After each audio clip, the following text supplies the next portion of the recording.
terus sama Bagol, kita menuju ke tempatnya Abah Samidi. Pas sampai tempatnya Abah Samidi, kita ketok-ketok pintunya berkali-kali. Nggak lama kemudian keluarlah seorang tinggi besar. Bah. Mbak ada tamu. Bah. Pasien. Bah. Hei, hei, hei.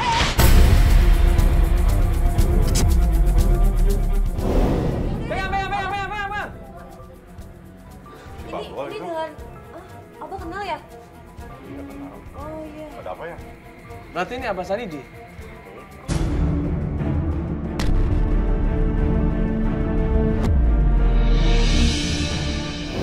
Ini kamera apa ini? Iya, tadi Bagol cerita semuanya loh, Pak. Mengenai apa?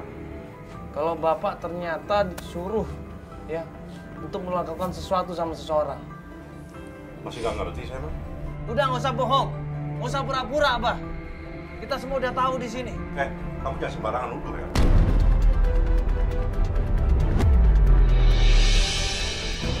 Saya melakukan apa? Pakai bohong lagi apa ini? Ini apa masalah laporan polisi nih? Ini praktek apa coba? Praktek apa ini? Nah, praktek apa di sini semuanya? Mau digeledah nih sama polisi? Enggak. Hah? Saya dituduh apa ini? Dituduh apa itu apa? Coba apa yang Abah lakukan sama Ririn? Hah? Oh, masalah Ririn.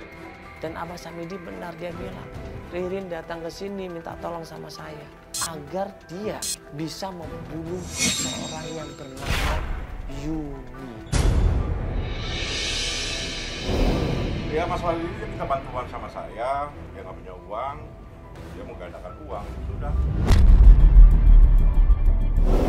Mengadakan uang nggak mungkin kan cuma mengadakan uang. Pasti ada yang lain kan ini. Mana tadi si Bogel itu mana?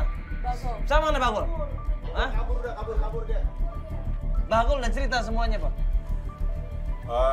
Begini, Ririn saya beri syarat. Kalau uang yang mau berhasil itu berlipat-lipat, dia harus mengorbankan orang.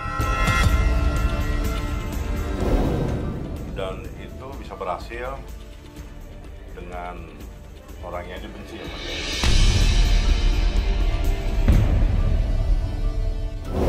Orang dibenci. Maksudnya dia mengorbankan orang yang dia benci, Pak.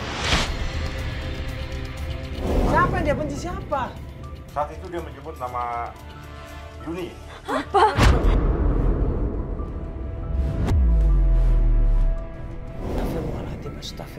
Astagfirullahaladzim. Masuk istighfarnya put di situ. Ternyata Ririn ini minta tolong sama Abah Samidi supaya Abah Samidi membunuh atau melukai yang namanya Yuni. Coba. Yuni, astagfirullahaladzim. Ya Allah, Yuni tuh ibu angkatnya Ririn. Ya saya nggak tahu. Ini yang merawat dia, menyayangi dia, mengasihi dia. Saya nggak tahu, Bu. Saya nggak tahu. Ini Abah nggak takut dosa melakukan itu semua? Ha? Itu kan bertentangan dengan agama, Bah. Saya cuma dibantu itu aja.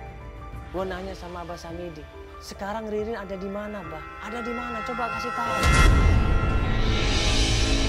Sekarang mana Ririn? Ririn mana? Sekarang Ririn? Ririn 2 hari yang lalu sudah pulang. Nggak ada, coba dicek. Ririn ada nggak di Jakarta? Nggak ada, Bang. Nggak ada sama sekali, Bang. Hubungan saya udah putus sama Ririn. 2 hari yang lalu dia pulang ke Jakarta. Jangan ada dalam ini, Bah, apa? Nggak ada. Hah? Nggak mungkin, nggak mungkin, Mas. Ririn! Ririn!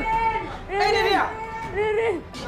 Keluar, nggak ada urusan. Astagfirullahaladzim. Sekarang mana Ririn? Sekarang mana? Kalian nggak tahu masalah Ririn. Dia udah pulang ke Jakarta. Keluar kalian, pergi. Pergi. Ayo. Dia nggak ada di 2 hari yang lalu, 2 hari yang lalu ayo. Nggak ada 2 hari yang lalu. Nggak ada 2 hari Kali sama kalian di Jakarta. Dia tinggal di mana di Jakarta? Tinggal di mana? Kalian yang tahu, kalian yang tahu. Nggak tahu sih dia tinggal di mana? Udah. Ya Allah, Abah! Abah, tolong, Mbak. Abah! Jelasin, Mbak. Tolong, Mbak! Mbak, jelasin dulu, Mbak.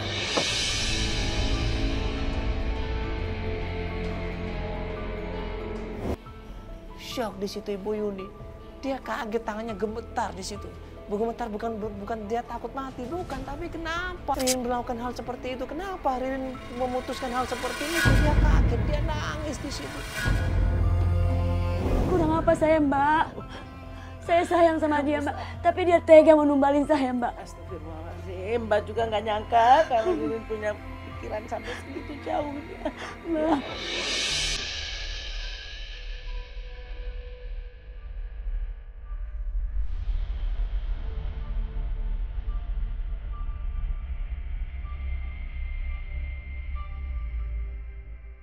Padahal aku sayang banget, Mbak. Aku udah dianggap dia Mbak tahu. sebagai anak sendiri, Mbak. Mbak tahu. Mbak tahu. Kamu yang sabar ya Allah. Kok ternyata emang benar dukun melakukan hal seperti itu, Ibu Yuni ini bisa celaka ini. Tinggal percaya atau tidak. Buru-buru kita cari Ririn di situ, kita hubungin Tessa. Ya kita tanya sama Tessa, Ririn hubungin Tessa enggak? Udah masalah dukun itu nggak usah dipikirin ya. Ya. Umur seseorang itu Allah yang ngatur, nggak usah takut ya Ibu. Ya, yakin aja, insya Allah panjang umur ya. Berdoa aja ya Mbak Yuni ya. Ya. Ini sekarang Ririn kan ada di Jakarta katanya. Ya, coba siapa telepon? Siapa temennya itu? Tessa. Iya, coba telepon Tessa. Ya. Tahu Bang, bisa Iya. Tessa. Mungkin Tessa bisa cari tahu di mana Ririn sekarang. Coba nomornya Tessa mana? Ada. Kemarin di HP Bude kan Bude? Iya. Aku buka ya Bude ya. lupa. Semoga ada berita yang baik. Tidur kali ya, udah malam ini kan. Iya udah setengah 12 ini. Gini aja deh, mending kita bergerak aja langsung ke Jakarta aja ya. Daripada nungguin yuk. Yuk, Ibu ya, ke Jakarta langsung ya. Yuk langsung Bu ya. Pas kita keluar dari rumahnya Abah Samidi, tiba-tiba ada orang mengangkat mobil kita. Sabar dulu ya Bu ya, jangan nangis terus. Ntar sakit lagi loh Bu.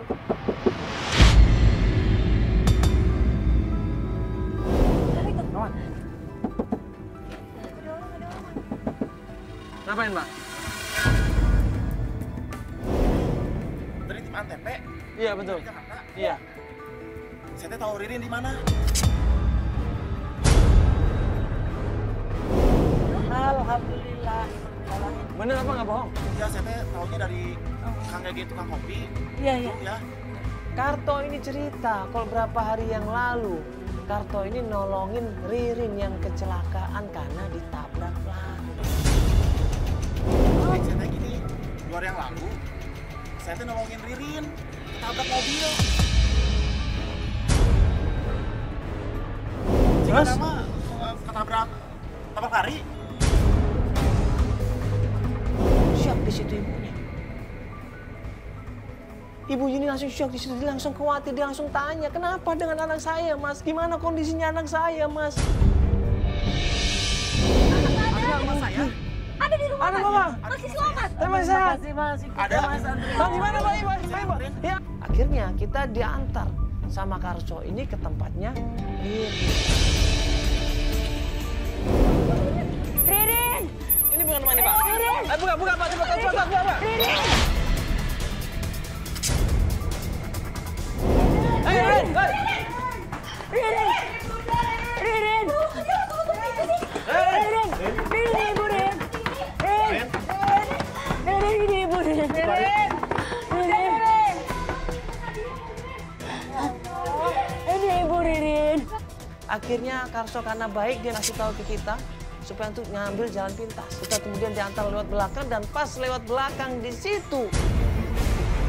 Ada jalan belakang? Ada. Bang, jangan kali ya, langsung kan. Ibu jemput ke sana. Lewat mana? Ririn! Lewat mana? Ririn! Ririn! Ririn! Ririn! Mungkin ibu kamu mau ngomong sama kamu, Ririn. Ririn! Buka, Ririn, buka! Ririn, buka! Ririn, buka! Ririn! Apaan sih? Ternyata Ririn ini masih tidak bisa terima. Dia tidak bisa maafkan ibunya. Dia merasa kematian ayahnya adalah karena Ibu Yuni. Dia merasa dia selama ini kebahagiaannya direbut sama Ibu Yuni. Karena ibu tahu nggak sih papa tuh nggak ada. Ibu sayang, Ibu mau jemput kamu, Rin. Aku nggak mau. Bapak kamu besarin Ibu buat jagain kamu, Rin. Enggak. Ibu mana yang dia ngeliat anak perempuannya pulang terlalu malam, mulut bawa alkohol, Rin. Coba kalau ibu nggak bilang sama papa. Kan tahu papa punya penyakit jantung. Kalau Ibu bisa milih, lebih baik Ibu yang mati duluan daripada bapak kamu, Rin. Jangan begitu, Rin. Umur itu rahasia Allah. Kapan waktunya semua bakal mati. Tapi kalau misalkan dia tuh nggak cerita ke papa tentang aku, nggak jelek-jelekin aku, nggak bakalan papa tuh nggak ada, Bude. Ya, memang papa kamu tuh sakit. Udah lama itu sakitnya, ya Allah. Kamu nih sayang banget nih, baikan apa ya Allah. Maafin ibu nih. Ya Allah. Ibu sayang kamu.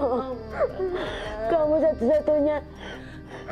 Ririn tuh gak mau papa gak ada. Ririn kangen papa.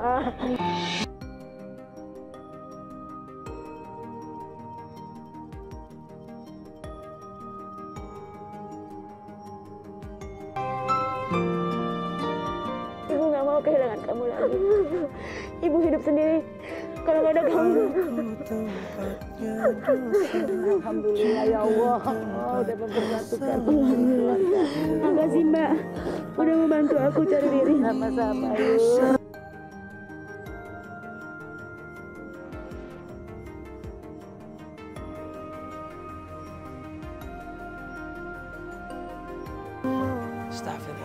Astagfirullahaladzim. Ya. Bagaimanapun juga seorang anak ini harus berbakti sama orang tuanya. Ya. Walaupun dia anak kandung, ataupun anak angkat, ataupun ibu kandung, ataupun ibu tiri, tetap bagaimanapun juga seorang anak harus berbakti sama orang tuanya. Karena anak ini dinafkahin, ya dihidupin, diberikan pendidikan, diberikan kasih sayang, diberikan perhatian, diberikan makan, diberikan minum sama siapa? Sama kedua orang tuanya. Ya. Apalagi kalau kedua orang tuanya ini saat beribadah, seorang anak harus benar-benar tunduk dan patuh dan taat kepada kedua orang tuanya. Tapi pada seorang anak yang berani sama orang tuanya, ya, durhaka sama orang tuanya, naudzubillah min dzalik. Allah bisa mengubah, Allah bisa maaf. Tapi untungnya Ririn di sini sadar. Dia sadar akan kesalahannya, dia sadar akan khilafahnya, dan kemudian dia meminta maaf. Semoga saja ini pelajaran yang berharga buat kita semuanya, agar saling kerjasama, agar saling menyayangi, saling mencintai terhadap sesamanya. Jangan pernah menyalahkan orang tua kita, jangan pernah membantah kedua orang tua kita, jangan pernah membentak orang tua kita, karena bagaimanapun juga surga ada di telapak kaki mereka. Assalamualaikum.